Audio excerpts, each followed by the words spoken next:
Welcome back to Literacy Lunch Break. I'm your host, Marjorie Botardi, and I am so excited for this episode. We are going to delve into the world of structured literacy and its profound impact on English language learners and bilingual students.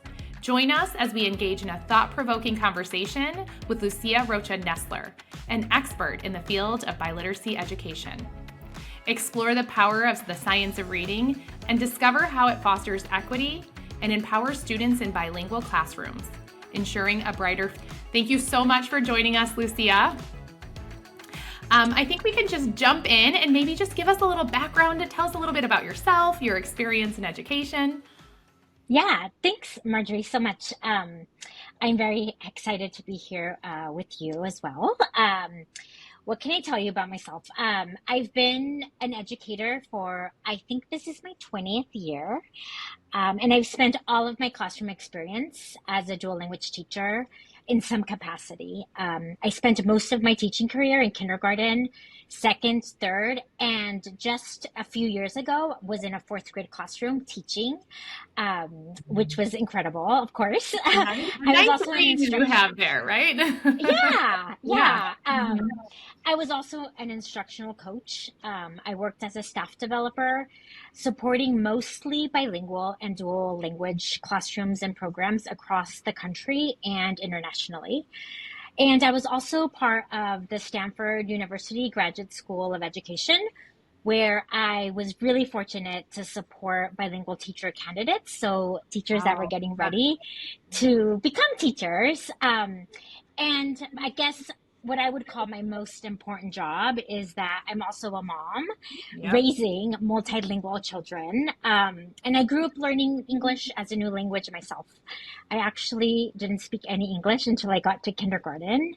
And to this day in my home, we speak Spanish as our first and I like to say only language, although my kids, now that they're a little bit older, might disagree. But I'm still very much, it's my passion, not just in the area of my work, but also in just who I am as a person.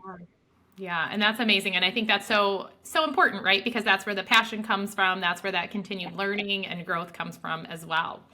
Yeah. So talking about, you've had an amazing variety of experience, and I think that's so important for education, right? You've taught those foundational grades, you've even taught fourth grade, you've served in a role of supporting teachers and leading teachers. As we think about science of reading, we know that's gained a lot of traction. It's always been here, but it's really been a conversation more recently. The last few years, we've really seen that traction in the science of reading, which is amazing. But as we think about that, in just that monolingual English setting, that looks very different when we think about the dual language, bilingual setting. There's a lot of different schools of thought, as we look at professionals and leaders in that dual language world.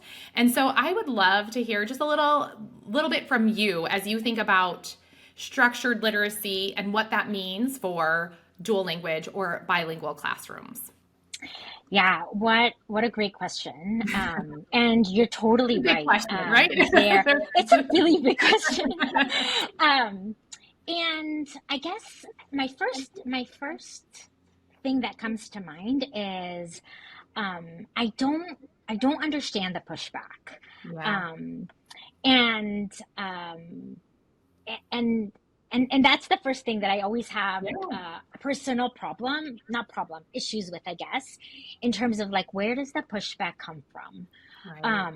We're talking about two languages that are governed by an alphabet principle structure.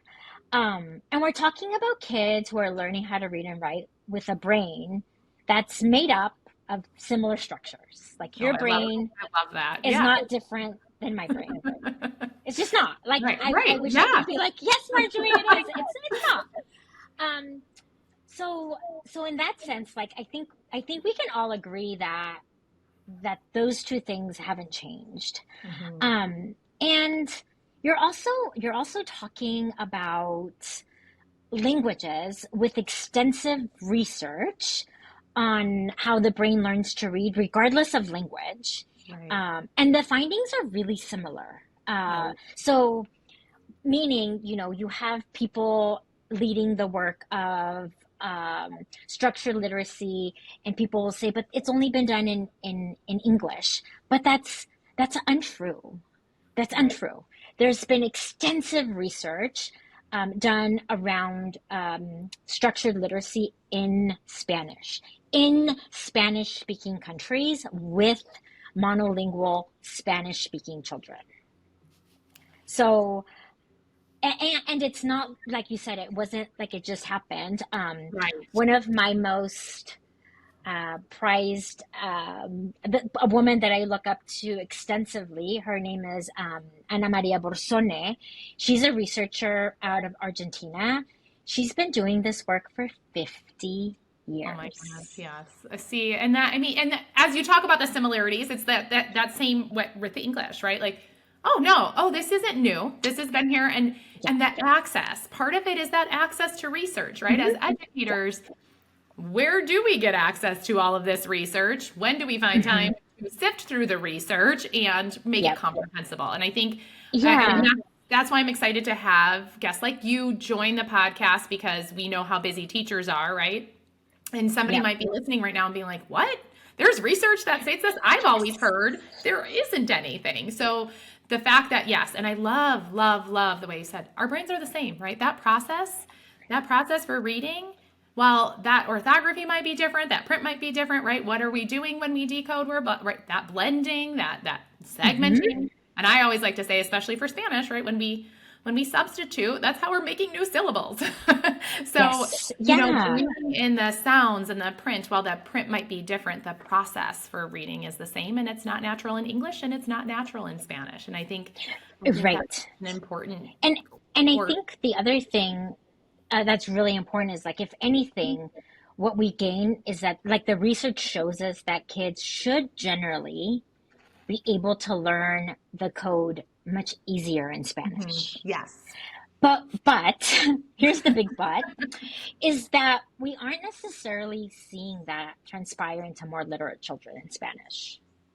Oh yeah, So that's this is where I don't understand the pushback. It's not like we can mhm. say, but look, we're doing these other things that aren't structured literacy and we're getting these amazing results Yeah. because we're not.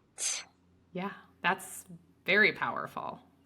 We're not. Yeah, You have Spanish speaking countries whom are still um, illiterate. right. And it's not just, I mean, then we can go into like, oh, it's the economics, etc. But again, we're still just talking about a similar brain and that Mhm. works and a process and processes that work similarly. And we're not seeing these like these huge gaps and like, look, in Spanish, the kids are able to do this incredible work versus the work that we're seeing in English. It's pretty comparable. Yeah, that's really powerful, because that's something that I don't think we talk about much, right? Is Hmm. we and I when I was a literacy coach, I worked in a dual language school district, and as we talked about the dual language classrooms, that was the constant, like, on repeat.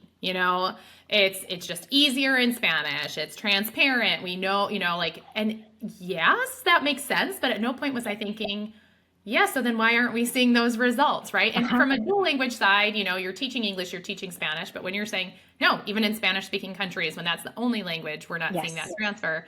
And so again, it comes back to, like, these are just not optional skills, right? When we look at structured Right. literacy, when we look at what science of reading, this is not optional. And I always like to say, like, as you're talking about the brain, it's not that some students learn to read a different way and that process is different, and some learn a whole different way.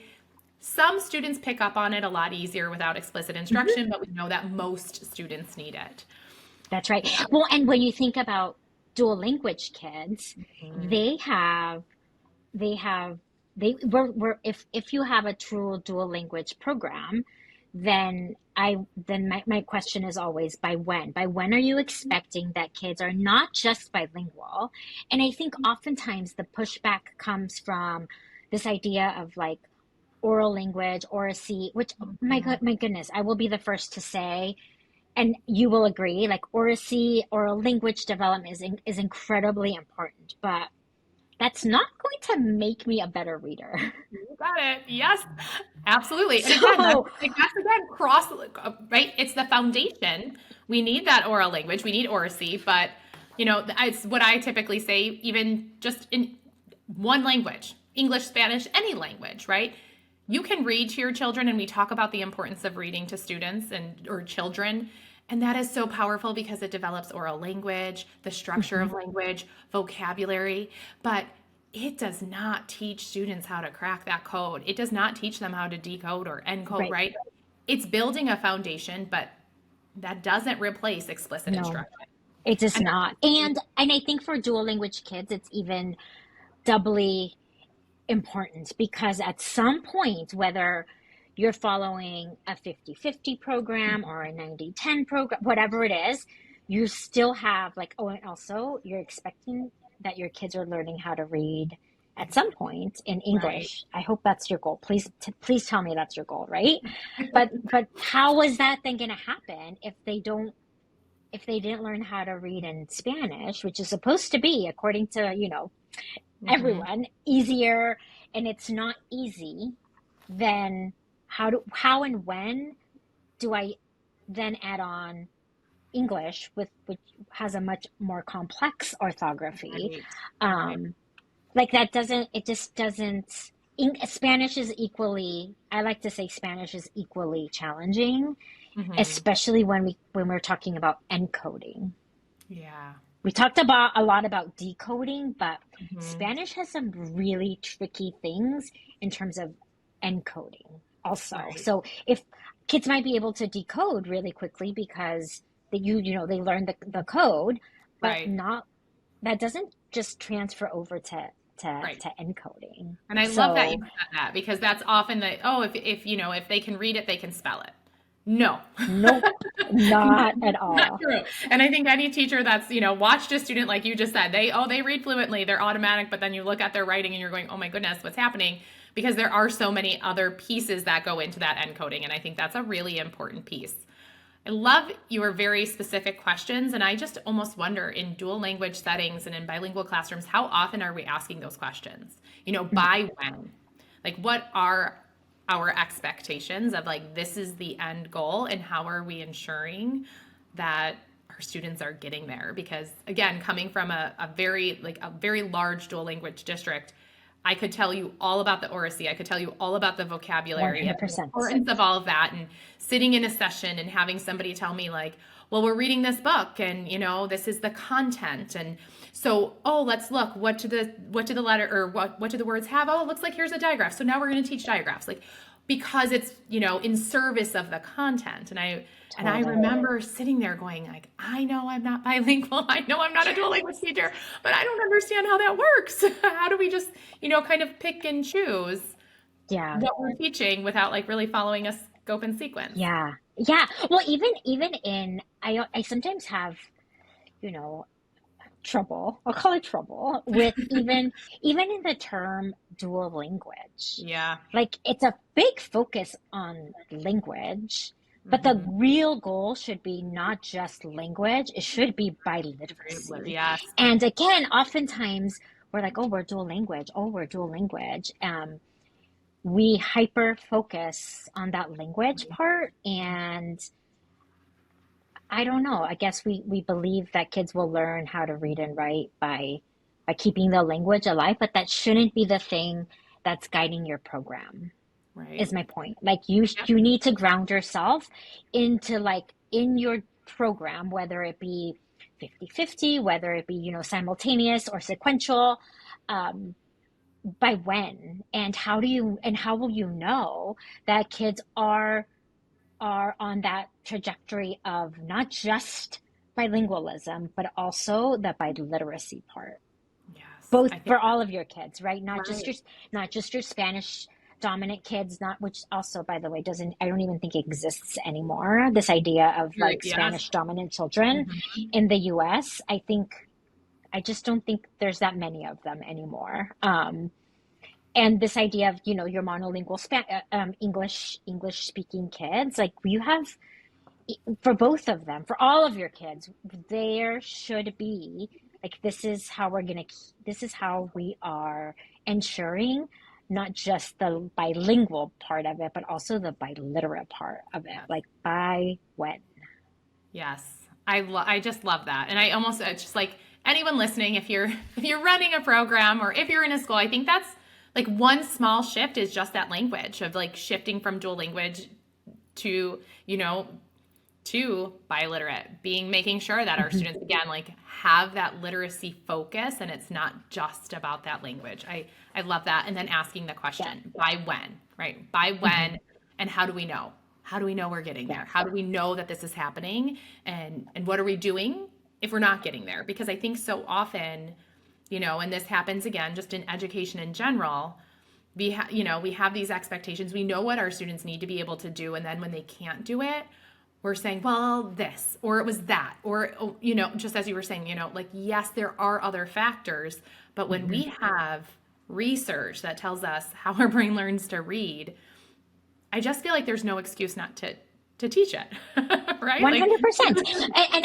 I can, especially in dual language programs where you're like, kids are supposed to be making an addition. I'm not even going to call it a transition, by the way, because they're not transitioning to anything. They're adding an additional language. So as kids make that addition of literacy in that other language, whatever language it is, they have to be ready for it. And it can't be governed by, I worked with schools who are like, it doesn't happen until third grade. And I'm like, tell me what happens magically in third grade. Please tell me the magic that happens in third grade that can't happen in second grade or first grade or even kindergarten. Because there are some kids that might come ready to add on literacy in that second language. Why can't they? Why do we become the adults? Why do the adults get to become the gatekeepers of biliteracy? Right. It's a phenomenal question.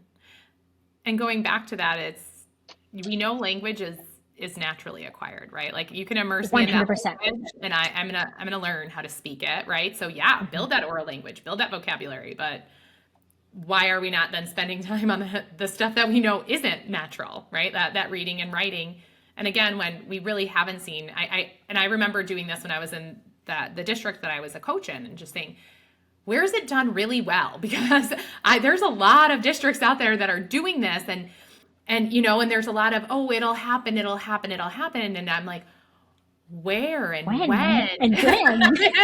I haven't seen it happen yet. And it's like, and now, stepping back, I'm like, oh, goodness gracious. Like we were so balanced literacy, right? Like everything was about language and just building. And again, so important, but those foundational skills, like those are the skills that our students have to have explicitly taught and we can build that oral language around it.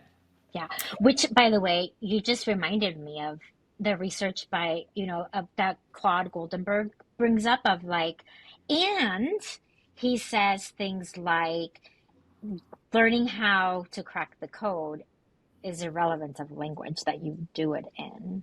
Yes. So I actually it doesn't need to be in my stronger language.